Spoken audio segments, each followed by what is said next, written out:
안녕하세요. 이슈 라이프 톡 인사드립니다. 넷플릭스 예능 프로그램 흑백 요리사 시즌 2가 어제 대단원의 막을 내렸습니다.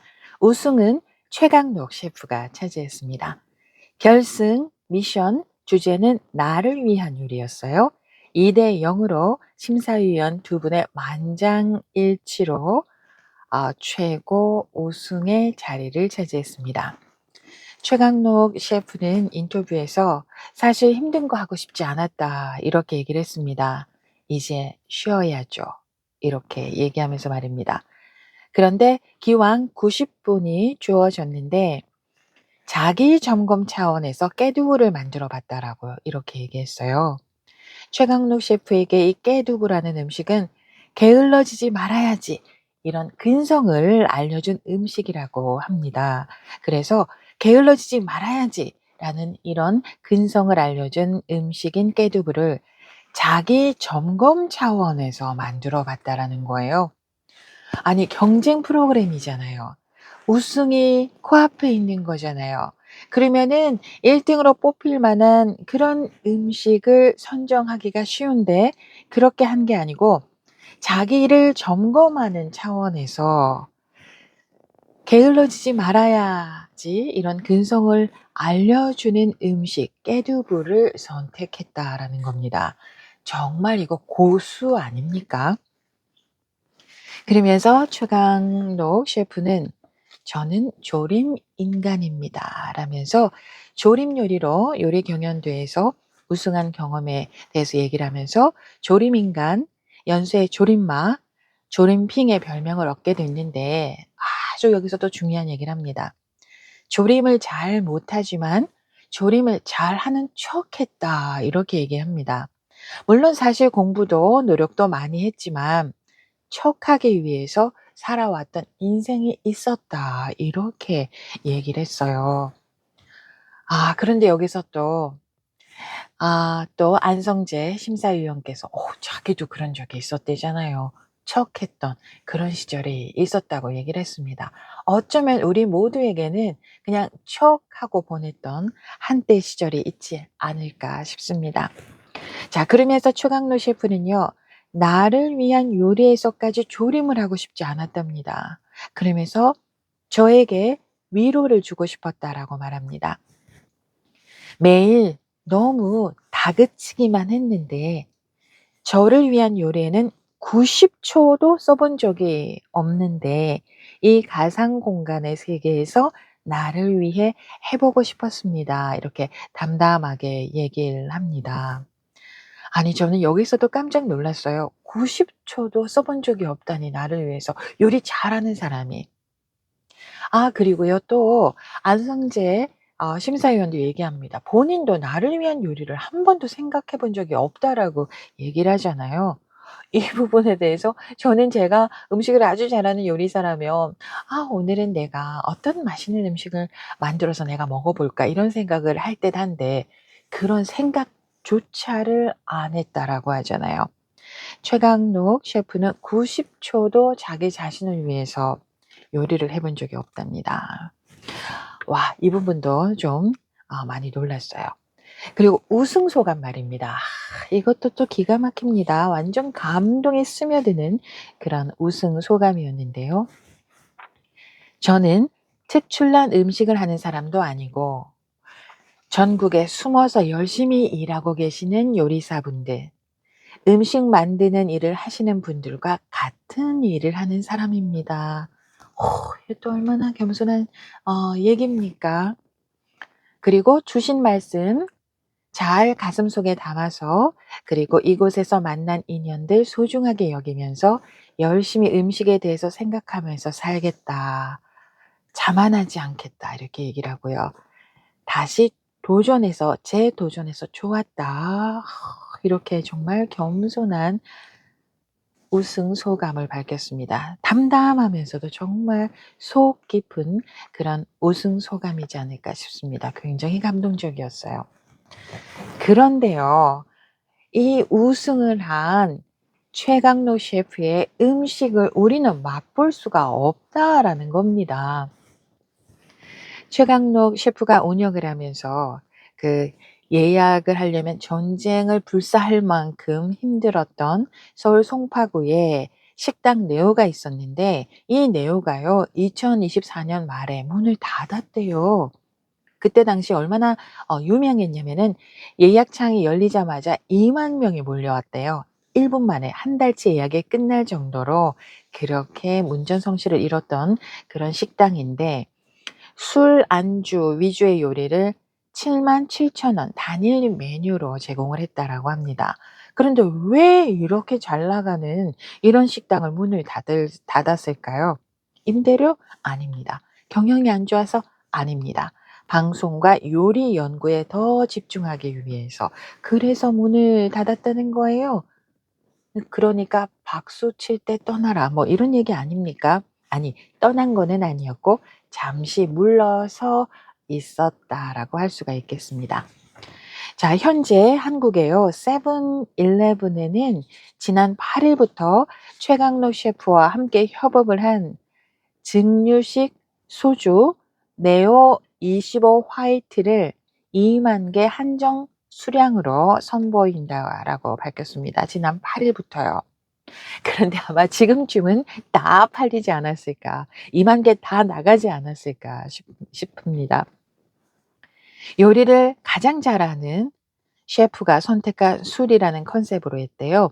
전남 곡성의 한국산 유기농 재료를 원료로 해 가지고 생쌀을 발효해서 만든 프리미엄 쌀 증류주인데 알코올 도수는 25도 정도인데요. 쌀 본연의 은은한 단맛, 고소한 맛을 극대화했다라고 합니다. 2만 개밖에 안 되니 뭐 벌써 다 팔렸겠죠. 이것도 참 먹어볼 수가 없었습니다. 이 제품은 최강록 셰프가 상품을 기획하는 단계에서부터 직접 참여를 했고요. 어떤 요리와 함께 곁들여도 조화를 이룰 수 있는 최적의 맛을 찾아내는 데 주력했다라고 세븐일레븐이 설명을 했다고 기사가 보도가 됐는데 이거 맛볼 수가 없잖아요. 지난해에는 세븐일레븐하고 최강록 셰프하고 협의해 가지고요. 최강록의 간장 들기름 비빔밥, 소보로 삼각김밥 이런 간편식을 시리즈로 출시를 했는데요. 이번에는 인제 술로 출시가 됐는데 아유 그것도 뭐 지금 좀 완전히 뭐 완판이 다 됐겠죠. 그리고 또 기사에서 한 가지 흥미로웠던 부분은요. 최강록 셰프가 자신의 유튜브 채널을 통해서 에피소드를 전한 게 있던데요. 요리사 그 맛김 요리 식당을 운영했던 그 시절에 한 손님이 울고 있었대요. 그래서 "왜 우시느냐."고 물어봤더니 "여기까지 왔는데 너무 맛이 실망스러워서 울었다."라는 거래요. 어이구 얼마나 충격을 받았겠습니까. 그때 '아 내가 해줄 수 있는 게 없었답니다.' 그러면서 "음식점 운영은 이렇게 어려운 일이다." 이렇게 담담하게 유튜브에서 밝혔다고 하네요. 모든 사람의 입맛을 충족시킬 수는 없겠죠. 그러면서 최강록 셰프도요. 일본에서 "맛있기로 유명하다."라는 카레집을 찾았는데 맛을 보고 실망했던 그런 경험이 있었대요. 그러면서 손님 모두의 입맛을 만족시키는 일이 얼마나 힘든 일인지 실감케 했다라고 합니다. 그런 일이 있었다고 하네요. 자, 최강록 셰프는요, 요리사이면서 또 작가입니다. 한마디 한마디 내뱉는 그 말 한마디 한마디가 얼마나 의미가 있고, 입에 착착 붙으면서 가슴에 착착 앵겨붙는 그런 말들 하잖아요. 왜 그 말 했었잖아요. 이 "평생 눈치 보고 살았는데 이제는 눈치 안 보겠다." 그런 말로 그냥 툭 던지듯이 아니 평생을 지금까지 눈치 보고 살았는데 180분 동안 눈치 안 보고 음식 만들겠습니다. 그런 얘기 했었잖아요. 이게요 작가라서 그래요 작가. 무려 7 권의 책이 나와 있더라고요. 우선 지난해 6월 23 일에 요리를 한다는 것 이 책이 출간됐고요. 또 지난해 9월 10 일에 같은 책이 큰 글자 책으로 출판이 됐답니다. 글자가 작다고 크게 해 달라고 요청이 들어왔나 봐요. 교보문고의 책 소개를 보니까요. 최강록 셰프의 자전적 수필이라고 되어 있고요. 음식, 요리, 식당, 요리사 이 4 가지 주제로 지난날과 지금의 일상을 담았답니다. 그리고 이 책 소개를 보면은 책의 곳곳에 보이는 최강록 특유의 유머 사이에 가슴 찡한 장면들이 반짝인다. 이 진솔한 에세이를 읽다 보면 음식과 요리란 무엇인지, 일과 직업이란 무슨 의미인지 생각해 보게 될 것이다. 이렇게 소개가 되어 있습니다. 그리고 또 지난 2023년 8월 14일에요. 최강록의 요리 노트라는 책을 냈습니다.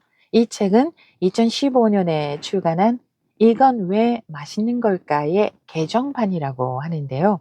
오랜 시간 기본기를 강조하면서 재료와 맛에 대해서 끊임없이 연구하는 최강록의 모습을 담아내고자 이전 책 이건 왜 맛있는 걸까라는 이 책에서 군더더기를 덜어내고 단정하고 세련된 책으로 재탄생시켰다라고 소개를 교보문고가 하고 있습니다. 그러면서 최강록의 요리 노트라는 제목처럼 이 책은 단순한 레시피나 맛집 소개가 아닌 주로 재료와 맛에 대한 설명을 담고 있다라고 적고 있고요.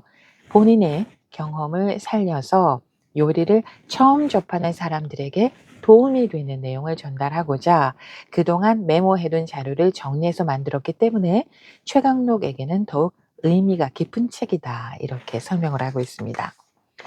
또 교보문고의 책 소개를 보면은요.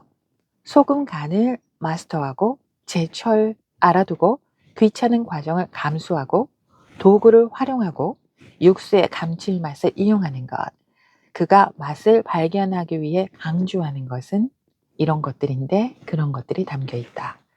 달걀은 몇 분 삶아야 하는지, 채소를 아삭하게 만드는 방법, 고기를 맛있게 굽는 방법이 따로 있는지, 생선회를 제대로 즐기는 방법이 무엇이는 등등 재료가 가진 맛을 제대로 이끌어낼 수 있도록 친절한 설명을 한다. 이렇게 설명이 되어 있습니다. 그리고 또 각 재료 본연의 맛을 제대로 느낄 수 있는 최강록만의 섬세하고 특별한 레시피를 담았는데 실제로 이 레시피를 따라 해보면 맛을 발견하는 것에 대해서 최강록 셰프가 얼마나 진심인지 느껴진다. 이렇게 적고 있고요. 또 이 과정에서 자연스럽게 건네는 깨알 같은 요리 팁을 챙기다 보면 어느새 요리에 대한 본인만의 원칙에 한 걸음 다가갈 수 있을 것이다. 이렇게 교보문고에서 설명을 하고 있습니다. 또 2014년에는요. 최강록 레시피 노트 어제의 맛, 오늘의 요리, 내일의 메뉴라는 책도 있는데요. 모두 33가지의 요리들이 담겨 있고요. 번역도 하셨어요. 조리별법 일본 요리, 돈가스의 기술, 카레 기본 이걸 번역했고요. 어머, 책 감수도 하셨어요. 작가요, 작가. 의욕 따위 필요 없는 100가지 레시피, 식재료 탐구 생활 이 책을 감수했습니다. 요리사이면서 작가인 이 최강록 셰프의 요리 언제쯤 맛볼 수 있을까요? 정말 기다려지는데요. 국물 요리, 조림 요리 정말 맛보고 싶습니다. 그런데 최강록 셰프가 운영하는 식당이 없으니까요. 책이 대박나지 않겠습니까? 그래서 찾아봤습니다. 교보문고 오늘 베스트셀러 1위 요리를 한다는 것 빠바밤. 알라딘 오늘 베스트셀러 1위 요리를 한다는 것 빠바밤. 그리고 최강록의 요리 노트가요. 교보문고 4위에 올라 있고요. 알라딘에서는요. 역시 4위에 올라 있습니다. 네, 이럴 줄 알았어요. 책 대박 날 것 같아요. 책 완전히 베스트셀러 상당히 오랫동안 가지 않을까 싶고요. 또 있습니다. 요즘 넷플릭스에서 최강록 셰프가 출연하는 주관식당 하고요. 냉장고를 부탁해가 공개가 됐습니다. 그러면은 해외에서도 다 이걸 볼 수가 있다라는 거죠. 이게 한국에서만 볼 수가 있었는데 미주 지역에서는 저도 넷플릭스를 통해서 최근에야 이거 하나하나 챙겨보고 있는데요. 이거 챙겨보느라고 시간 진짜 많이 쓰고 있는데 이 넷플릭스에서 지금 공개되고 있는 최강록 셰프가 출연하는 주간식당 그리고 냉장고를 부탁해 이 프로그램들도 아마 역주행하지 않을까 싶습니다. 최강록 셰프님 인생 정말 잘 살아오셨고요. 정말 수고 많이 하셨고요. 앞으로도 쭉 계속해서 요리 철학, 인생 철학 이어가시고요. 흔들리지 마시고요. 퇴색하지 마시고요. 쭉 이렇게 가시면 정말 크게 응원합니다. 최강록 셰프님 응원합니다. 네, 고맙습니다. 여기까지입니다. 안녕.